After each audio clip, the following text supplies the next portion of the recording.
Hello, dear friends and adventurers. It's Rob, the D&D wannabe, here with some exciting news. This podcast is now made possible in partnership with our good friends at Misty Mountain Gaming. Veteran-owned and operated, Misty Mountain is one of the largest dice companies in the world.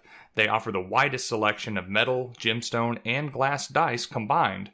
For yourself, that special role player in your life, or your favorite podcast hosts. Just saying. Look for their booth at your next local comic, anime, or gaming convention, or find their products at mistymountaingaming.com. Okay, on with the show.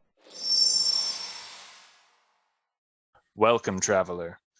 Come in out of the cold, rest by the fire, and listen as my brother and I regale you with a discussion about our favorite hobby, Dungeons and Dragons. We've been playing this game separately and together for years now. And we're here to talk about some of the things that we love about this game and some of the things we've learned from it. That's right. We're here to make sure that you have every advantage at the table as a player. And to increase your proficiency in the skill of being a dungeon master. Welcome to Bardic Twinspiration.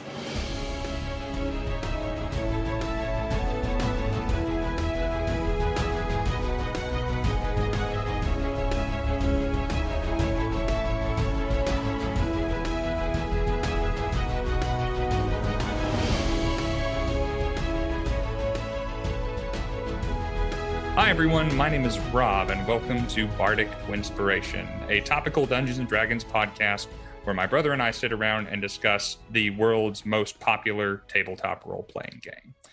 I have been a dungeon master for going on 7 years now, in person and virtually. I am a writer of adventure modules and articles pertaining to the topic of Dungeons & Dragons, and I'm here to talk to you from a dungeon master's perspective about the game and some of the things that we love and some things that occasionally frustrate me and that I think can be improved upon. And I'm joined today by my brother. Hi, I'm Steven.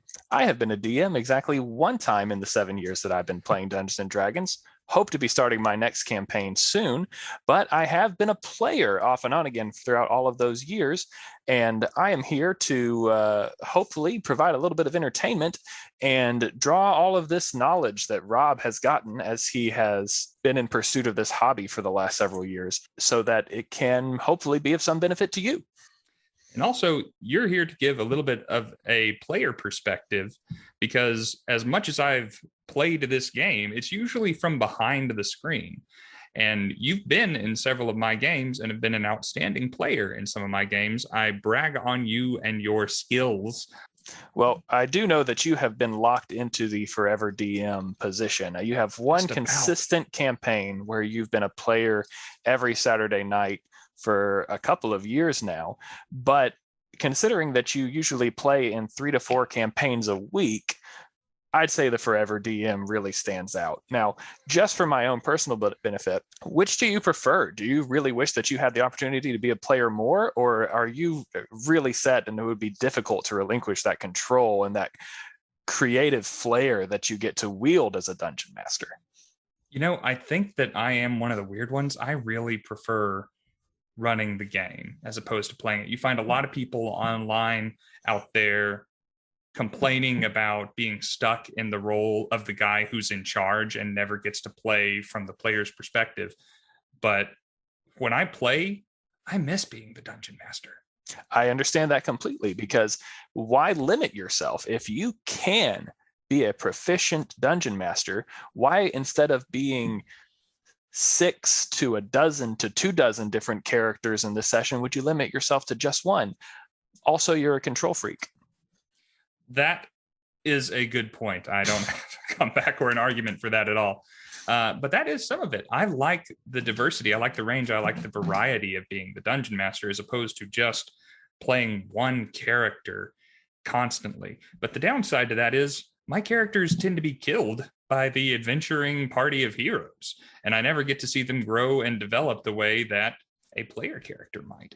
You know, and the irony there is, in the one campaign that I ran, you went down in the first session and you were the only PC that did die during that campaign. So you got some pretty bad luck there, man. But I know that got lucky. The real appeal for this, I'm sure, for you is that as a DM, you get to be a storyteller. And we're going to talk about story in a later episode. I've already got plans for it. Stay tuned because there's a lot of content that we have planned coming out in the future. But that is not the topic of tonight's conversation. Tonight, we want to talk about role-playing. After all, this is a role-playing game. It's in the title. Yeah, exactly. And specifically, we want to talk about role-playing in combat. Now, combat is one of the major aspects of the game. I think you said something about... yeah, go ahead. Yeah, there are 3 pillars to Dungeons and Dragons as described by Wizards of the Coast, the people that make the game. There is social interaction, there's exploration, and there is combat. So theoretically, combat takes up a third of your time playing the game if you are equally prioritizing those. But the game itself doesn't lend itself to social interaction and exploration as much as it does to combat. Let's face it, D&D has its roots as kind of a strategic war game. And it really shows that it began more of as a board game than as a role-playing game, and the role-playing became the emphasis later on. And I know that personally, when I started playing the game, I had never role-played in anything in my life, but what I sat down to the table to do was fight stuff. And see, I hadn't done any more role-playing than playing Skyrim or video games of that nature, where I could take control of a character and level them up and make them the way that I wanted and have them interact with the world in a way that was satisfying to me. But I didn't have much of a background in running around killing stuff tactically or strategically. The irony there is that Skyrim is one of my favorite games of all time still, and it certainly was at one point in my life, and I still played Skyrim to kill stuff. One of the problems, I think, one of the frustrations is that Dungeons and Dragons combat is often like combat in Skyrim. Skyrim has these massive stories and these believable NPCs who have their own goals and feel very real. But the moment that you get into a fight, all of that stops. Right, yeah. And I think a lot of people play Dungeons and Dragons the same way. Yeah, it's been a problem at a bunch of tables that I've seen before. You roll your dice for initiative and the role play stops. It's now all about dice and math and hit points. And it becomes a lot less about your character, their motivations, the situation, and the story. And I would argue that during combat, when there are stakes, when lives are on the line, is when role-playing should really be taking the forefront. It shouldn't be an afterthought. It shouldn't be placed on the back burner. This is the exciting part of the game. This is where the role-playing has its chance to shine. I like to think of it as like the action sequence in the movie, right? This is the part that you put in the trailer. This is the part that you get people excited about, that you draw people in with. And there are some very important character moments that can happen over the course of conflict. You take a look at movies like Die Hard with Bruce Willis and Hans Gruber at the top of the skyscraper. They're definitely in combat, but you learn a lot about their characters in those moments because Bruce Willis is role-playing as the character in Die Hard. This is a bad example if I can't name the character in Die Hard. We can do one of those awkward edits in where it's where you just drop his name in, like John McClane. I can find some sort of robotic voice to drop in there. No, but that really is a frustration, right? Because you're role-playing, and the dungeon master says, roll for initiative. And then all of a sudden the role-playing stops. The enthusiasm kind of dials back as you roll initiative, you start waiting for your turn, you make an attack, it hits or it doesn't, and then you wait another several minutes for your turn to come around again. And you may not even really be paying attention to the other players' turns because they don't involve you, and there's nothing dramatic happening. You made a point a second ago when you were talking about those scenes between John McClane and Hans Gruber. that it wasn't just that you were learning about the characters during the combat scene. It was that you were learning about those characters through the conflict. And I think that is just it's a small difference, but it's a nuance that lends itself a lot to the game of Dungeons and Dragons. There's a lot of opportunity that isn't being properly capitalized on. And that is on both sides of the table, right? There's going to be potential for the characters to really reveal more about themselves and their motivations. And then it might be coming from the DM as well, taking it as an opportunity to reveal something more about the villains or to add a little bit of intrigue to the plot. Exactly. And we're going to get into both today. But I think we should probably start with the player characters because, let's face it, there are more players out there in the world than dungeon masters. That is true. So let's talk about PC motivations in general, and then we'll kind of drill into what that looks like in combat. So, Rob, what is a character's motivation? Motivation is the thing that you are role-playing, right? Role-playing in and of itself is the act of pretending to be someone else. And someone else, that person has goals. Right. Everybody has goals. Those goals motivate and inform your actions in combat and outside of combat. So this is something that a lot of people should be thinking about from the inception of their character. I'll admit that I have had some very well-formed ideas and some very poorly formed ideas during the inception of my character. But the mechanics of the rules as written on your character sheet give you an opportunity, an actual dedicated place to review this. That's right. 5th edition came up with personality traits, ideals, bonds, and flaws. These are aspects of your character that should have been there and should have been something that had been considered in other editions. But in 5th edition, they slapped that on the front of the character sheet to emphasize the importance of these things.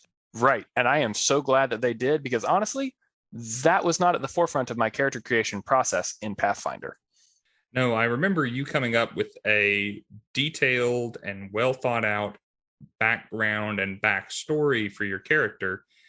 But when it came to how to apply that in future events on the fly as things are happening around the character, Pathfinder didn't really have your back on that one. No, but you know what? I made it through, and actually, that's still one of my favorite characters. But whenever any sort of situation came up where a decision had to be made, I just went with the edgiest possible option. Rogues, man, rogues. It helped to fall into a stereotype because it was my first time playing, and there is definitely nothing wrong with stereotypes. But there's nothing wrong with rogues. There's something wrong with rogues, but that's in a different way. My first character was also a rogue. I don't know if we talked about that. I don't think that we have. Hey, twinsies. My very first character that I played sober was a arcane trickster rock gnome named Radalachats. Pretentious. Sounds just like you. I totally ripped off Lucian Lachance from the Elder Scrolls shamelessly. That makes sense. Dark Brotherhood, edgy. I should have thought of that a lot quicker. So let's talk about, if you don't want to adhere to stereotypes and you do want to make a character that's a little bit more unique, you can use this system that 5e has incorporated of personality traits, ideals, bonds, and flaws. So let's break those down and talk a little bit about each of them and how they apply to your character. So the first one is personality traits. So personality traits are intended just to be something exceptionally unique about your character. The world of D&D, regardless of your setting, is populated by a bunch of rogues. But what makes you different from them? How are you unique? What makes you special? And you can learn a lot about someone by what makes them unique. I think the example in the player's handbook is, I've read every book in Candlekeep, the famous immense library in the Forgotten Realms.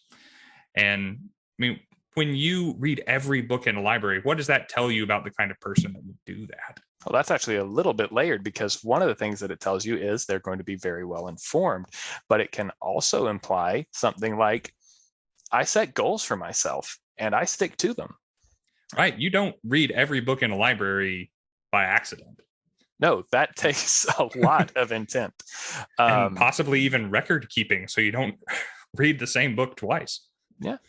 So it's something, that one is really good. I like it because it does have a couple of extra layers to it. It doesn't just say, oh, I have an extremely high intelligence score and therefore am smart. It says, I have access to Candlekeep. I have the intent to gain as much knowledge as possible, and I have dedicated a ton of time in pursuit of that goal.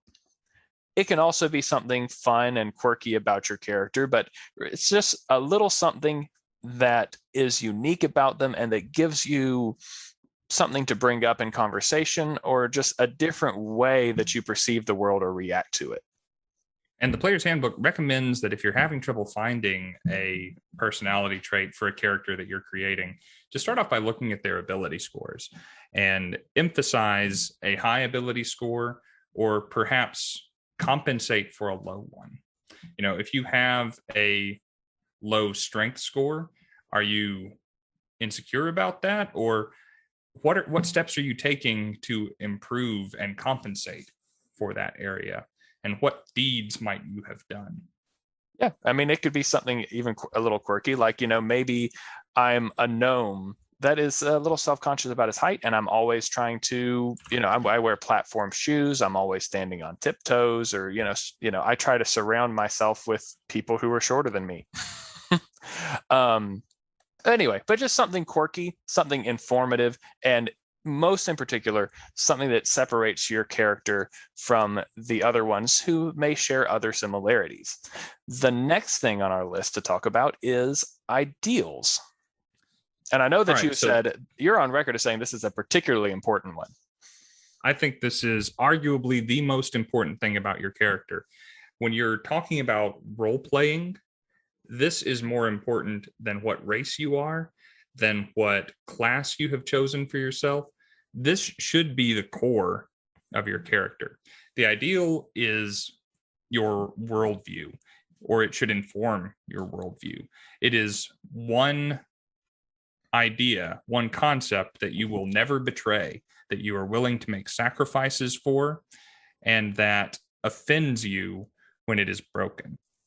You could have the ideal death before dishonor is a great one, that you value your reputation and your honor above even your own life. Right. Or going another direction, there's another example in the book here that says, I am a free spirit and no one tells me what to do. You have now a character who is fiercely independent and will fight to maintain that independence at all costs. Maybe even a little rebellious. Yeah, possibly so. You could have someone who is characterized by greed and will do whatever it takes to become wealthy and won't part with a single coin unless it is a dire situation. Or one of my favorites, blood is thicker than water. That no matter what family does, that you are going to have families back. Mm-hmm. Basically, the ideal is going to dictate something that is incredibly important to your character above all else, and something that they will risk everything else either in pursuit of or defense of, whether that is money, whether that is power, whether that is family, whether that is fame. It's the thing that is integral to your character's psyche and their pursuit. I would argue that this is perhaps the most important aspect of your character to make sure that you are role-playing at all times. You should always consider, when choosing how to behave in a situation, how your actions are informed by this core principle, this ideal. Sometimes whenever I'm making a character, I give myself more than one ideal. I think that there can be a lot of things that are important to a character. Although if you do opt to take more than one ideal, I would certainly prioritize them so that you know at all times what the most important thing is to your character when faced with a decision or a dilemma. And after ideals come bonds. Now, bonds are meant to be something to tie you to the setting that your dungeon master is running in. It is a noun, a person, place, or thing that is particularly significant and valuable to your character in particular. Right. And the obvious choice there, for those few adventurers who still have family, that's always a very good one. I thought it was required that every player character's parents at least had to die. Yeah, that's okay. Only rogues have to be orphans. The rest of them is just optional. Oh, this is the thing that I get from being the dungeon master is I don't know these player rules. So a bond could be a connection to your mother who is still waiting at home and you're trying to send back money whenever possible to support her. It could also be your allegiance to a certain organization or guild in which you find yourself. It could be the family sword, handed down from generation to the firstborn son to carry with you into battle. Yep. It could be your hometown, right? That you grew up in, where everybody knows you and where you know everybody. Yeah, there's no place like home, right? One of my favorite things to do, and this does require a little bit of collaboration early on in the character creation process, but I've particularly enjoyed games that I've run where player characters, have bonds with each other, where they have an existing relationship with another member of the party, and they have a very strong feeling towards that person. Maybe it's a good one, maybe it's not, but I've played in at least one campaign where we had two brothers who were playing alongside each other. We had another campaign, kind of a master and commander situation. They were an officer and a soldier who were fighting on the same side in a war. That is a great one. And yeah, like you said, your bond doesn't have to be a positive relationship. It can certainly be a negative one. If you take a look at The Princess Bride, Inigo Montoya has a bond to the Six-Fingered Man.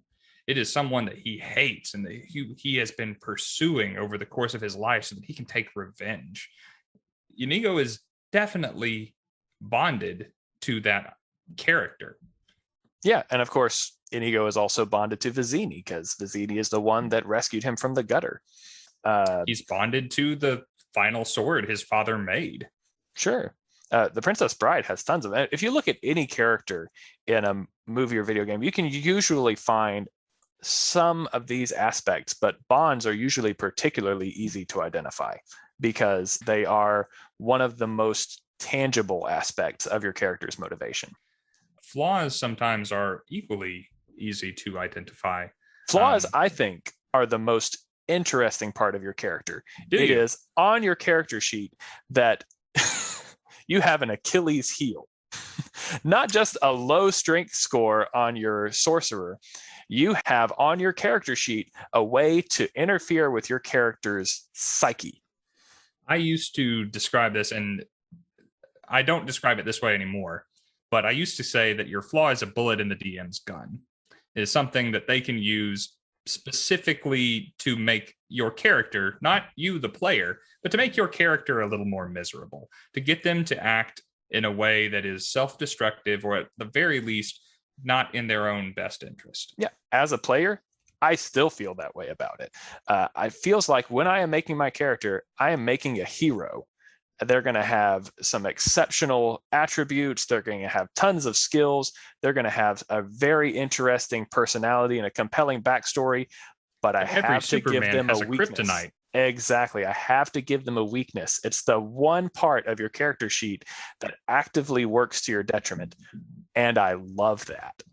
I am disappointed when a DM does not take advantage of my flaw to mess with me. I think that characters who have great strengths and great weaknesses are the best ones. Sure. I mean, take a look at popular superheroes. Of course, we mentioned Superman and his kryptonite, but Batman has daddy issues. He has trauma. He has PTSD from an event that scarred him as a child. Yeah, he's actually afraid of bats. Yeah. At least in the movies. And that's what a good flaw is. It is a compulsion, or it is a bad habit, or it is a vice, or it is a crippling fear that prevents you from acting in a heroic way. Right. I know that one of my characters actually used denial. It's like truth is staring you plainly in the face, but you cannot cognitively resolve that because it would be too traumatizing to do. And so therefore you just pretend as if that does not exist, that you omit that part of reality in your own mind so that you can keep going. But it causes some very glaring inconsistencies. In the Oxventurers Guild D&D Real Play podcast and in their live shows, Luke Westaway's half-orc bard, Dob, I don't know if this is on his character sheet, but it is obviously a flaw of Dobbs, is that he doesn't know the value of a gold coin. And it's a running joke that the party never has any money because everyone always pays Dob because he's the charismatic person. He's the front man. He's the one interacting with the NPCs. So when they hand the party the reward, they hand it to Dob and it is gone by the time the next session starts. Sometimes literally thrown into a lake. Oh, gosh. I'm going to give some more examples too, because again, flaws are my favorite part of the motivation of a character. I tend to write a lot of tragic characters or characters with tragic backstories. Like I said, I've been a rogue. I don't have a lot of characters that had parents. And I had some characters who killed their own parents, which, makes for a lot of guilt. No, I had a warlock who actually became possessed and killed his own parents. He was in the Curse of Strahd campaign because I thought that was grim and gritty of a backstory in preparation for the type of story I was about to be participating in.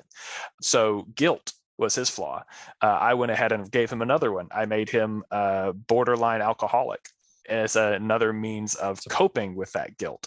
So it was either a flaw or a repercussion that came out of that flaw. Then I also had a character who saw himself as very heroic and aspired to be the greatest hero that the land had ever seen. And his flaw was overconfidence. That guy almost died so many times because he wanted to charge into the front lines regardless of how many people he was up against. So flaws are brave to the point of stupidity. Oh, he was, yeah. Intelligence was his dump stat. Just absolutely no question. I love that character. Thank you, the rest of my party, for keeping him alive.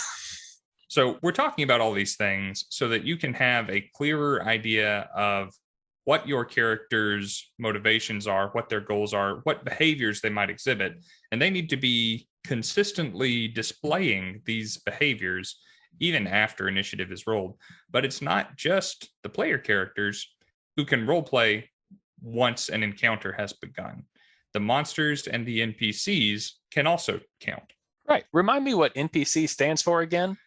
Non-player character. Characters. That's right. Yes. These guys have their own backstories and motivations. And while it doesn't necessarily behoove you as a DM to give every town guard, a life story, it does help out to remember that they also have goals. And they have a ideal outcome when it comes to this combat encounter. And their top priority shouldn't always be the death of the player characters. I would argue rarely is it the death of player characters if you want to play them believably. People don't, even villains rarely just want the death of other people. And sometimes they do, but usually that is a byproduct of their pursuit of a different goal. Sometimes social reform in a way that very much benefits them, or perhaps monetary gain in a way that very much benefits them. It has to benefit just them because they're villains and they do bad things. Think of the supervillains in Batman the Animated Series. They are rarely out specifically to kill Batman. Usually Two-Face or the Joker or Poison Ivy or whoever he's facing in that particular episode is trying to perpetrate some other scheme, and that is their goal. When Batman arrives, their goal changes to stopping Batman from stopping them. I mean, they'll happily go out of their way to try and beat the bat, but that's not why they're there. And they will usually continue trying to achieve their primary objective in spite of Batman's interference. And even then, when Batman puts the kibosh on their evil scheme, their next priority is usually to escape. You know, they want to make sure that they live to plot and scheme another day. And I think villains in your D&D games should typically act in a similar fashion if you want them to be believable. Unless they have a vendetta against a particular member or members of the party, or they've been paid or ordered to assassinate the heroes, they're probably not out for blood. Think about the original Star Wars trilogy, episodes 4 through 6. It's just the sad tale of Darth Vader trying to reconnect with his son. That was his top priority, you know? He didn't want to kill Luke. He wanted Luke to join him.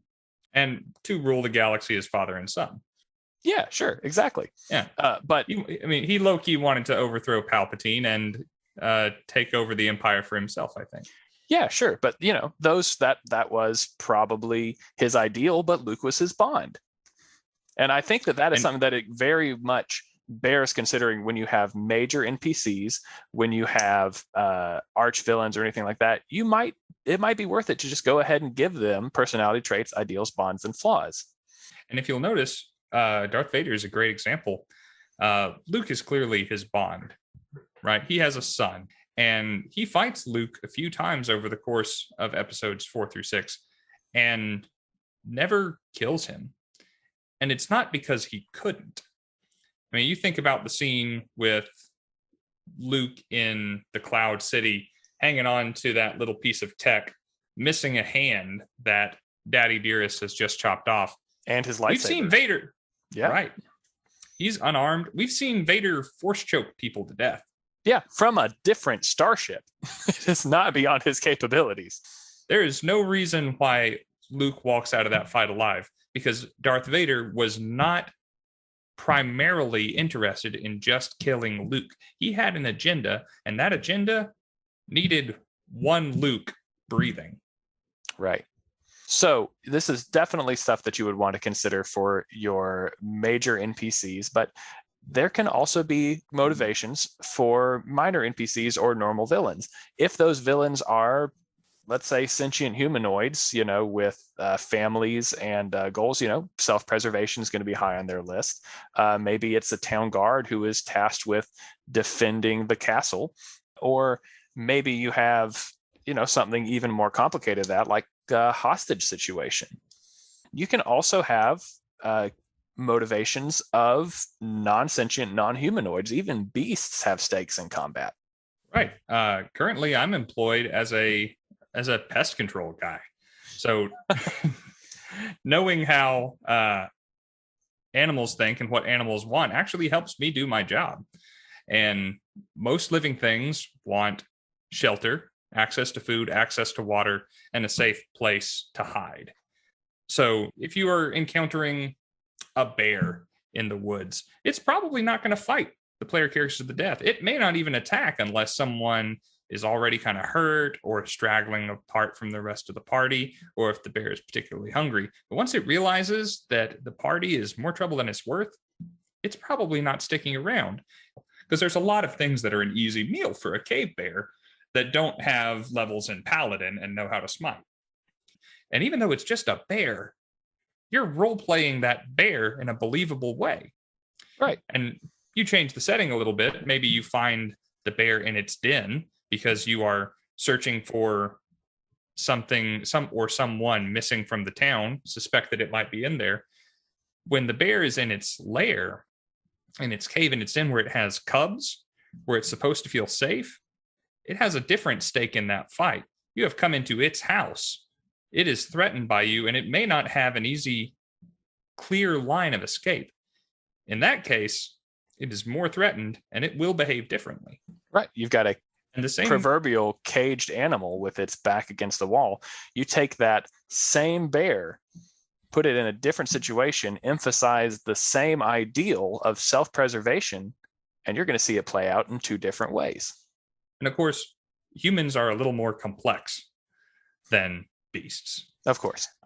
And D&D doesn't just feature humans and beasts, it features aberrations and demons and fiends that operate on different planes of existence and on different planes of thought and intellect. They're playing 4D chess, some of these guys. The players might just be an opposing pawn that are beneath the concern of your big bad evil guy, of the villain of the campaign. And he might not care whether the heroes live or die. Now, maybe he's after an artifact that the paladin is carrying around with him. And he doesn't need to kill the paladin. He doesn't need to kill the rest of the party. He just wants to have his minions get that artifact and run. Right. And depending on what that villain has at its disposal, maybe the way is to send in a doppelganger, or maybe the way is to cast Wall of Force followed by several fireballs. Just depends on whatever the path of least resistance to get that artifact. Spoken like a true wizard. The main thing to remember, guys, is just that every creature in a combat has a goal, and every action that they take in or out of combat should be in service of that goal. Characters are going to have different traits, bonds, ideals, and flaws, and they're going to have things that they are willing to sacrifice and things that they are not willing to sacrifice in order to see those goals accomplished, because they have priorities, and that same priority can lead to different actions in different situations. And Dungeon Masters, the same is true for every creature that you are running. You may not have to go through all the work to come up with a personality trait, ideal, bond, or flaw for every single creature in the combat, but maybe have a flaw for the whole group, or an ideal for the whole group, or at least for the leader of the bunch, if you're dealing with group combat, that will make them act in a unique but certainly believable way. Role-playing during combat adds to the verisimilitude of your world. Ooh, long word. See, I can't remember the wrong words like that. I have to make an easier way to remember this sort of stuff. And so I have a horrible way, a horrible little acronym to remember how to take this into account. Once again, the qualities that make up a character's motivation are their bonds, flaws, ideals, and traits. That's BFIT. So whenever I'm thinking about my player characters in their decision-making process, I ask myself, what action befits my character or this NPC in a given situation? You told me this before we started recording, and I genuinely begged you not to include that acronym in the cast, and here it is. Here it is. Delighted. And you're editing this, so I'm sure you'll make sure that it makes it in. Of course I will, because it's clever, catchy, and genuinely, I think, helpful. So let's talk about probably my favorite example of a quote-unquote hero and a quote-unquote villain role-playing through a combat encounter. Right, because those qualities can be very muddied depending on the complexity of your character. That's right. Among my favorite combats in cinema is Pirates of the Caribbean, Curse of the Black Pearl, Will Turner versus Jack Sparrow in the Port Royal blacksmith shop. Agree 100%. It is the best part of that movie, in my opinion. It's all downhill. The best part of the series, really. It's the best part of any pirate movie that I've watched. Let's just go with that. Because there's such a long list of pirate movies that we've watched. And you've seen the best one. Do you really need to continue? I don't know. If they make a fifth one, I'm there for it. All right. So breaking down that scene a little bit, Jack Sparrow is hiding in the blacksmith shop from the guard in Port Royal because he is a pirate and he is to be hanged. Commodore Norrington is out for blood. What is Jack's goal at the start of this combat? Escape. Hide and escape. It's escape and save his own life. An admirable goal. Will Turner stumbles upon him in the shop, discovers him by the misplacing of his blacksmith's tools, and recognizes that Jack Sparrow is the pirate that all of the guards are looking for, who threatened Miss Swan. So what is Will Turner's goal in this combat? You would think, him being the hero, it might be his civic duty to turn in the brigand, but no, it is to apprehend and to punish the man who threatened the love of his life. Importantly, it's not to kill Jack. like one might think, because Will Turner isn't that kind of guy. And often in Dungeons and Dragons, you find even the nicest and noblest of heroes may have the gut reaction just to kill something they don't like. Right. There's the murder hobo stigma that afflicts all player characters. It's something that most of us recognize and fewer of us fight against. So we've established the goal for both Will Turner and for Jack Sparrow. Mm-hmm. Now, every action that they take across the course of that fight should be in service of those goals. Agreed? And boy, is it. Yeah. And it's worth noting, Will is so invested in this fight because he is bonded to Elizabeth Swann. That's his wannabe girlfriend. That's the girl that pulled him out of the ocean when he was a child. That's been his crush for his young and adult life. That's why he is so emotionally invested in what's going on, more so than just Jack, who is trying to save his skin. You know, Will Turner actually says his personality trait in there too, or at least something that could be a personality trait of his. He makes all the swords in that blacksmith shop, and he practices with them 3 hours a day. That is a great personality trait. How many other blacksmiths, much less blacksmiths in Port Royal, could say that? Yeah. It tells you that not only is he skilled at his trade, because there's a bunch of swords in there that he's been making, he practiced them 3 hours a day, which shows that he is dedicated, but also, as Jack points out, that he has a lot of free time on his hands. He's able to practice 3 hours a day because he's otherwise incapable of wooing said strumpet. Yeah, he needs to find himself a girl mate. All right, so let's back up a little bit in the fight. Jack taunts Will. Will is preventing him from escaping. And this is perhaps the best character moment for me in the entire film, is when Jack tricks Will into circling him around the blacksmith shop so that he is on the side with the door, goes to make his escape, and Will throws his sword, not at the exposed and unprotected back of the pirate, which could certainly have killed him. But no, Will is not that kind of man. Instead, he uses the sword to prevent the door from being opened. Right. So that Jack can't get away, but more importantly, that he's trapped in there with him. Right. You know, I'd never really thought about that until we had that discussion prior to launching this podcast. But that is a very telling point at which Will Turner shows restraint. And Jack actually has one of those as well. Yes. As the fight carries on, Will at least becomes invested in the fight to the point where he's unwilling, even with the changing terrain, to disengage from Jack. He wants to prove that he is better than this pirate, that he is better than these people. But Jack still just wants to escape. But there are things that he's not willing to do to make that happen. He has a pistol on his belt that would make quick work of Will, but he has promised to use that bullet elsewhere. That shot was not meant for Will. Right. And he is bonded to Captain Barbossa. And that quest for revenge could be considered his flaw. You could also say that in the interest of Captain Jack Sparrow's bonds, you could also say that he is certainly bonded to Pearl. Of course. And that is demonstrated, throughout later points, conversations, and even combats in the movie. Right. But specifically this combat, you can tell that it's when he says that this shot was not meant for you, it is meant for someone. And that person is one of Jack's priorities. He is so invested in this that right before that line, he tells Will to move and then begs him, please move. I don't want to shoot you. I don't want to kill you. I don't want to take this kind of time on you because I've got other places to be and another guy to shoot. And it is important to him not that Captain Barbossa die, not that Captain Barbossa die by his hand, but that Captain Barbossa die with the bullet that he himself gave to Jack.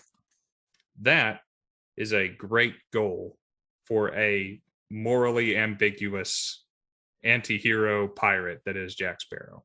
Agreed. And every action he takes throughout the movie is in service to the goal of taking this very particular form of revenge against his former first mate. So far, we have talked a little bit about what makes up a motivation for a character, whether this is a PC or an NPC. It involves their personality traits, which is something that makes them unique and is telling about them as a character. Their ideals, which is their driving force, their worldview, the one thing in their life that they will not compromise on. A bond, which is a link between them and another character, place, or organization, which they hold dear as a priority, whether in a positive or negative light. And flaws, which are the bullet in the DM's gun, the Achilles heel for your character's psyche, and a way to unlock atypical behavior from that character. We've looked at how these same motivations can change depending on the situation, based on what action best befits Oh, God. their personality traits, ideals, bonds, and flaws in that specific situation. And we've also given you a great example of how character motivation and detail can be revealed not just during combat, but through combat. And now we have a really terrible idea. Rob and I have both generated random characters, and we're going to put them in a couple of combat situations and see how their motivations might play out. Rob, why don't you start by telling us about the character that you were randomly given? Yeah, so we went to fastcharacter.com. It is a great way to completely generate a character in seconds. If you don't need one that is customized to your exacting detail, it'll give you everything that you need to run the character, from choosing your spells for you, to your class, to your race, to what equipment and magic items they have on them, to how much gold is in their pockets, and provide them with a randomly generated personality trait, ideal, bond, and flaw. So the character that I got dealt is the Hill Dwarf wizard, Dooley Tunarth. And Dooley Tunarth has the following personality traits, ideals, bonds, and flaws. He comes from a family of merchants and seeks a lost relic. His ideal is that he's just in it for the money.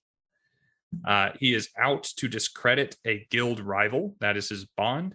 And he sabotaged a rival business, and they are out to get him for it. That was his flaw. And you got something quite different, I believe. I do. This, by the way, this process was hilarious because normally I spend days making a character, but I just clicked a couple of buttons and I have Garz the Astounding. He is a level 4 half-orc warlock whose otherworldly patron is That Which Sees, the psionic aberration demigod who's granted him the Great Old One Pact. He is 30 years old. He is chaotic good. And he has the trait lies for no reason. Yep, he's a compulsive liar who is also in love with the demon. His ideal is that he never repeats the same con. His bond is that he was seduced by a royal with whom he keeps in touch. And his flaw is that he could never resist a pretty face. So he's a lover and a fighter. Is he really in love with the demon, or is that just one of the lies he tells? No one will ever know. I would totally play this character at some point. But we're not talking about how we would play them as much as we're talking about how we would role play them. So let's drop these guys into a couple of combat scenarios and find out how they would respond. I have two here. Do you want to start or do you want me to start? Let's go ahead and start with Garz the Astounding. Okay. All right. So you are tasked, Garz the Astounding, you and the rest of the party are infiltrating a masquerade ball. And you know that the villain responsible for the burning of the town of Shadyvale is here at this party, and they will be wearing a fox mask. Okay. And you see this individual with their entourage, and they pass into a side room. You and the other members of the party follow them into that room. The barbarian locks the door behind you, trapping them in with you, and it is time for them to account for their crimes. The entourage draws steel, and charges you, and initiative is rolled. You find yourself in the middle of the fray, toe to toe, against the fox-masked villain. As you're a warlock? Mm-hmm. I'm a great old one packed warlock. All right, surely every good warlock has Eldritch Blast. I do. All right. As you cast this missile of arcane force at the fox-masked villain, it sends the mask flying, and you see a strikingly gorgeous woman of your own age with flowing blonde locks of hair, and you are momentarily stunned by the beauty of her visage. When your next turn comes up, how will you act? I'm afraid that we're just going to have to take this girl alive. Yep. She's responsible for the burning of Shady Vale. Yeah, well, I'm sure that there is a perfectly lawful way for her to stand trial for her crimes. If she was to ask me to provide her some sort of aid in escaping, I'm not saying that Garth the Astounding would automatically fall for it, but he'd have to hear her out. Right? Yeah, just anything for a few more moments watching those luscious lips moving. And let's face it, if she made a compelling enough argument for getting out of there, or if she told him that all of this stuff was just some big misunderstanding that we had been set up, he'd have to hear her out. And if he had to explain it away, gosh darn it, he could. That's right. Maybe there was someone else. Maybe there were more than one fox mask at the party. Maybe we've got it wrong, guys. Yeah. I mean, it's at least an option. It's at least worth considering, because how could someone who looks this beautiful harbor such evil in their heart? And this may seem detrimental, and it may seem like it's not in the party's best interest, but you're role-playing the flaw in this case. And role-playing the flaw is never in the party's best interest. It's either not in the party's best interest or it's not in yours. And that's why you put it in there. It's like you said, it's the bullet in the DM's gun, as long as they care to read it. DMs, if you don't read anything else about your character's page, read their ideals and their flaws. And again, this is not to say that just because he can't resist a pretty face doesn't mean he's going to automatically absolve the woman of all of her crimes or believe every word that she says. But it does, at least in my case, mean that he's not going to kill her on sight, and that he will give her the chance to explain herself. So let's get up a situation for your character to be put in. And pardon me that mine are not tailored to your flaws, because I am not the improv master that you have practiced to be. So your party is escorting, what's his name again? Dooley. Dooley and his party are escorting Jack and Jill to the gingerbread house in the woods. They're in the middle of fighting off a family of 3 bears on the troll bridge, when suddenly the big bad wolf himself arrives, blocking your escape. He offers to kill the bears for you so that you can run, but you'd have to leave the children behind with him.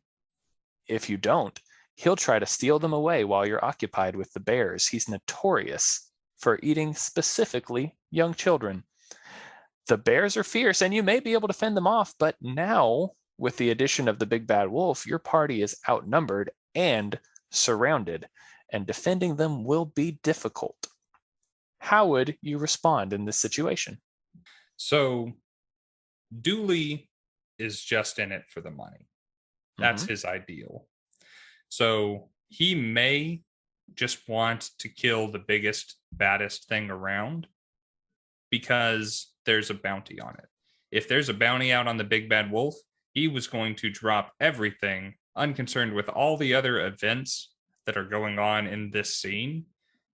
Just be eager to collect on that.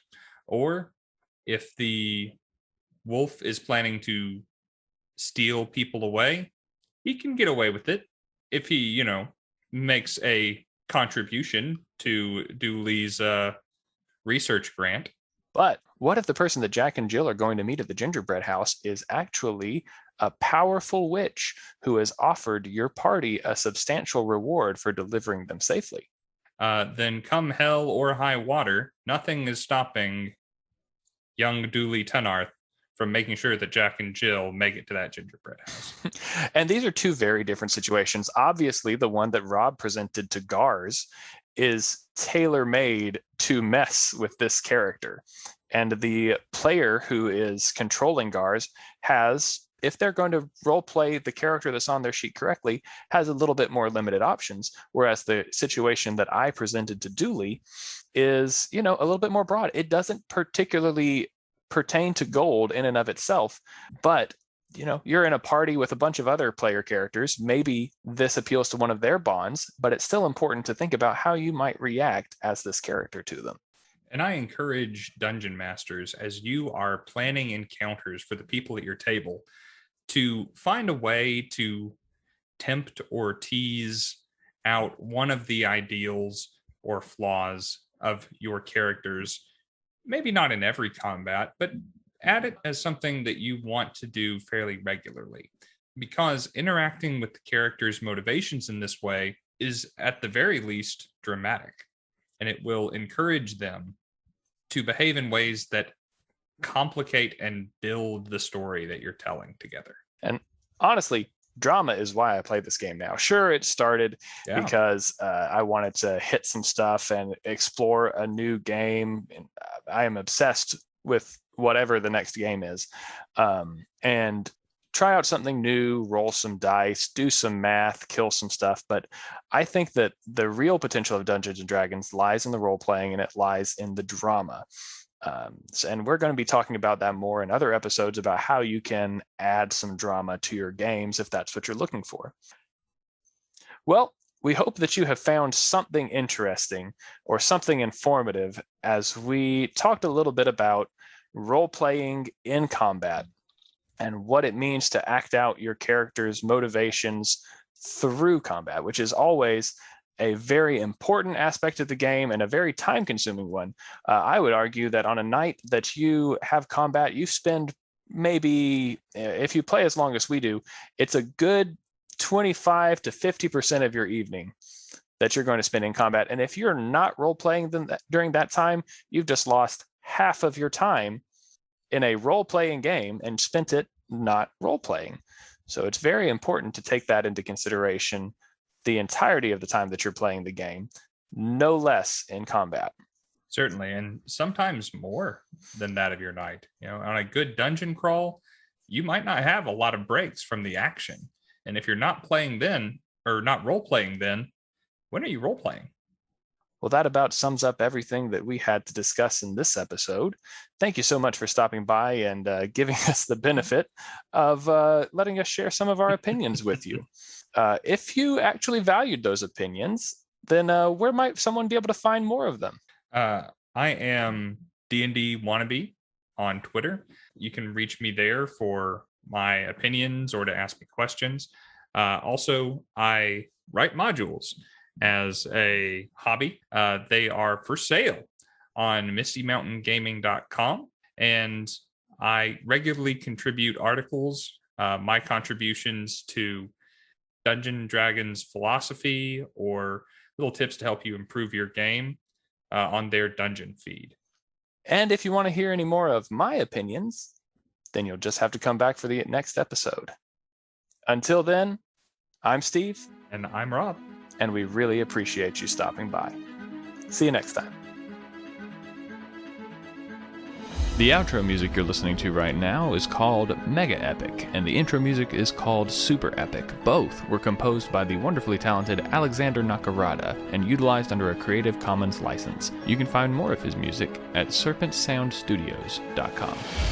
If you enjoyed our content, please consider leaving us a 5-star rating and review on your listening app of choice. To keep up with us on social media, look us up on facebook.com/Bardic Twinspiration and on Twitter @BTwinspiration. Want to interact with us directly? Come join our Discord. After all, who are we if not people who are willing to roll the dice on making some new friends? Links in the description. Come check it out.